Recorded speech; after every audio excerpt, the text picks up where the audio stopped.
ابو درداء نبی کریم صلی اللہ علیہ وسلم سے روایت ہے، آپ صلی اللہ علیہ وآلہ وسلم نے فرمایا، اللہ نے آدم علیہ السلام کو پیدا فرمایا۔ جب انہیں پیدا فرمایا تو اللہ تعالیٰ نے ان کے دائیں کندھے پر مارا اور سفید اولاد کو نکالا جیسے چونٹیاں ہوں،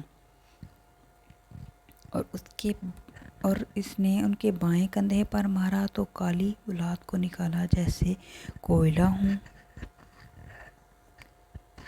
تو اللہ نے ان کے دائیں طرف والوں کے متعلق فرمایا، یہ جنتی ہیں اور مجھے کوئی پرواہ نہیں، اور جو ان کے بائیں کندھے کی طرف سے تھے ان کے متعلق فرمایا، یہ جہنمی ہیں اور مجھے کوئی پرواہ نہیں۔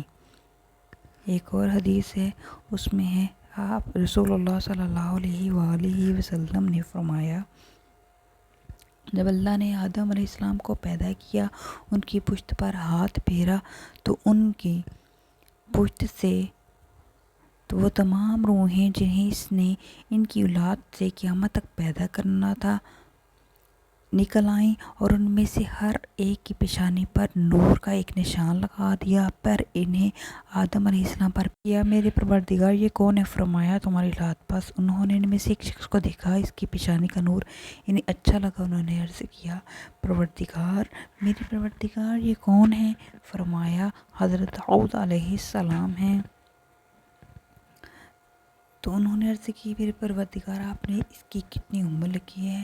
اللہ تعالیٰ نے فرمایا، 60 سال۔ انہوں نے عرض کیا، میری عمر سے 40 سال مزید اسے عطا فرما دے۔ رسول اللہ صلی اللہ علیہ وسلم نے فرمایا، جب آدم کی عمر 40 برس باقی رہے گی تو ملک الموت حاضر ہوئے۔ حضرت آدم علیہ السلام نے فرمایا کہ میری عمر کے 40 برس باقی نہیں رہے۔ فرمایا، آپ نے انہیں اپنی اولاد کو دے دیا تھا۔ آدم علیہ السلام نے انکار کر دیا، اسی طرح اس کی اولاد نے بھی انکار کیا۔ آدم علیہ السلام بھول کے اس درخت سے کچھ کھا لیا تو اس کی اولاد بھی بھول گئی، اور آدم علیہ السلام نے خطا کی، اس کی اولاد بھی خطا کار ہے۔ آج کی جو ہماری حدیث ہے وہ یہ ہے، ابی بن کعب رضی اللہ عنہ نے اللہ عز و جل کے فرمان کے مطابق فرمان ہے، جب آپ کے رب نے بنی آدم سے ان کی پشت سے ان کی نسل کو نکالا، اس کے بارے میں تفصیل میں فرمایا ہے، اس نے ان کو جمع کیا تو ان کی مختلف اصناف بنا دی، پھر ان کی تصویر کشی کی، انہیں بولنے کو کہا تو انہوں نے کلام کیا، پھر ان سے عہد و میثاق لیا، انہیں ان کی جانوں پر گواہ بنایا، کیا میں تمہارا رب نہیں ہوں؟ انہوں نے کہا، کیوں نہیں؟ پھر اللہ تعالیٰ نے فرمایا، میں ساتوں آسمانوں، ساتوں زمینوں اور تمہارے باپ آدم علیہ السلام کو تم پر گواہ بناتا ہوں کہ کہیں تم روز قیامت یہ نہ کہو، ہمیں اس کا پتہ نہیں، جان لو کہ میرے سوا کوئی معبود برحق ہے نہ کوئی رب، میرے ساتھ کسی کو شریک نہ بنانا، میں اپنے رسول تمہاری طرف بھیجوں گا، وہ میرا عہد و میثاق تمہیں یاد دلاتے رہیں گے، اور میں اپنی کتاب میں تم پر نازل فرماؤں گا۔ تو انہوں نے کہا، ہم گواہی دیتے ہیں کہ تو ہمارا رب ہے اور ہمارا معبود ہے، تیرے سوا ہمارا کوئی